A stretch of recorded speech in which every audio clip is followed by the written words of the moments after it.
Bonsoir Laurent Wauquiez, merci d'être avec nous. Vous êtes le président de la région Auvergne-Rhône-Alpes, vous avez décidé d'intervenir, vous avez écrit au chef de l'État pour lui demander son aide. Que vous a-t-il répondu ? D'abord, pourquoi est-ce qu'on a décidé d'intervenir ?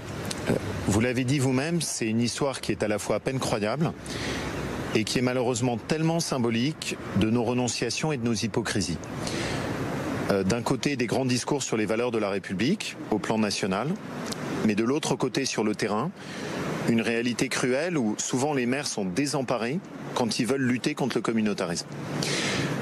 Ce quartier d'Albertville, je le connais très bien, c'est un quartier où la région, aux côtés du maire, intervient pour précisément garder des structures républicaines, où des enfants, quelle que soit leur origine, apprennent les valeurs de la République et les respectent.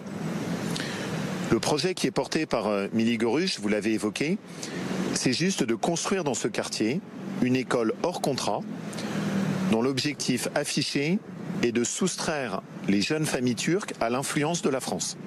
C'est ça le projet. Et il est hors de question de le laisser faire. Parce que je pense qu'il y a un moment où il faut qu'on dise stop.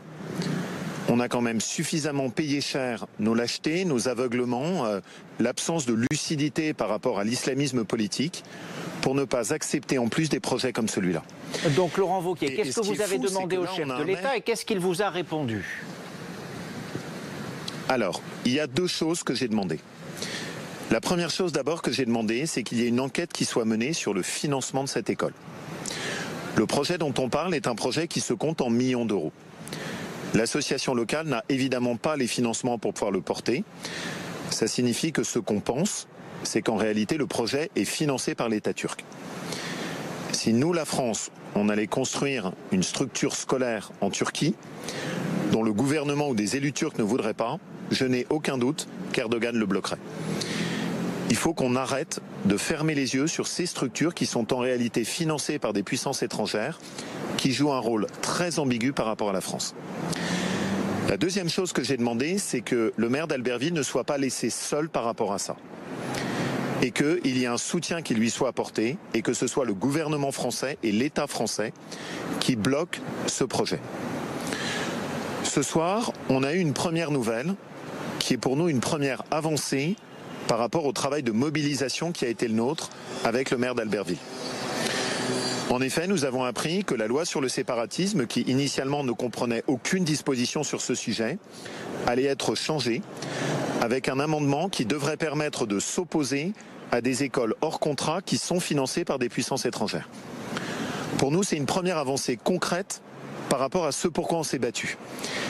Et ça, c'est satisfaisant parce qu'on peut se dire, on peut espérer qu'il y aura un outil qui va nous permettre de lutter et que quelque part ce cri d'alerte que le maire d'Albertville, que j'ai voulu pousser, a permis de faire avancer les choses.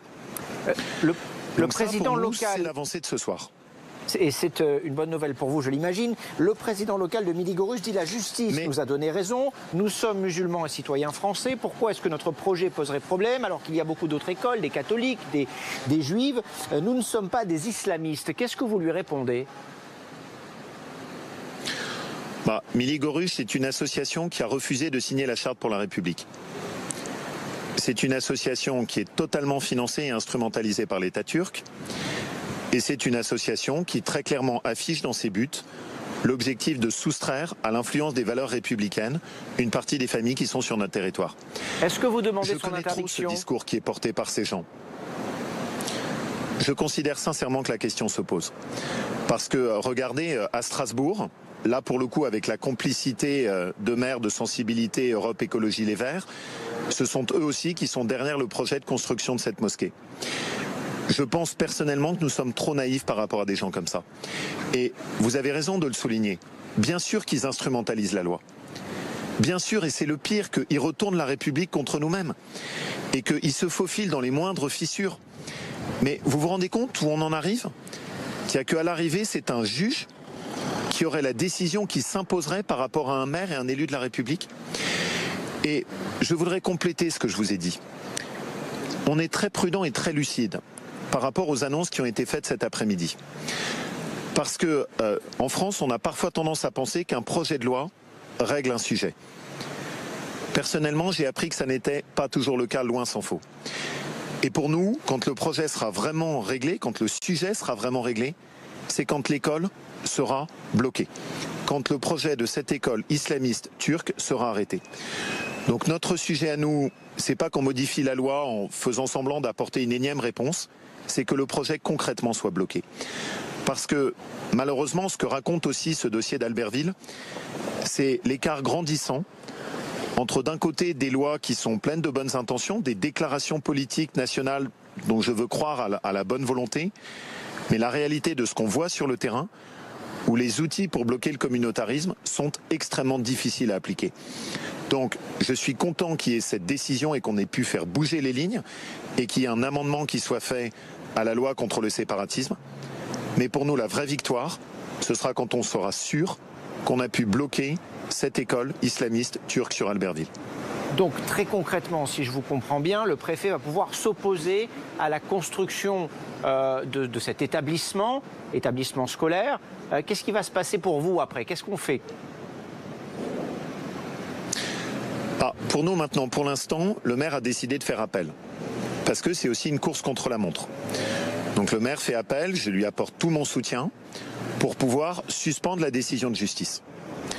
Entre-temps, ce qu'il faut, c'est que la loi soit rapidement corrigée et changée par rapport à ce qu'on a demandé et qu'elle nous donne des outils qui nous permettent après de bloquer le permis de construire.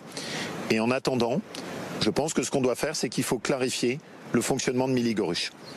Comment ces gens-là sont capables de rassembler plusieurs millions d'euros pour supporter une école hors contrat qui a comme objectif de rassembler plus de 400 élèves, c'est-à-dire un quart de la population d'Albertville. Il faut bien comprendre ce dont on parle. Le projet de cette école, c'est de happer, de soustraire à l'école de la République un quart des élèves d'Albertville. C'est un projet qui va complètement déstabiliser la ville si ça se passe. Et je voudrais bien insister, si vous me le permettez, sur ce point. On n'est pas dans un quartier en difficulté à Albertville. On est en Savoie, dans une ville qui fait 20 000 habitants, dans un territoire qui a un faible taux de chômage. Si la République n'est pas capable de se faire respecter, même à Albertville, alors ça veut dire qu'on est capable de se faire respecter nulle part en France. C'est pour ça aussi que ce combat est très symbolique. Et comme vous l'avez dit, c'est une histoire à peine croyable. Et il faut se pincer pour se dire qu'on est obligé d'en arriver là.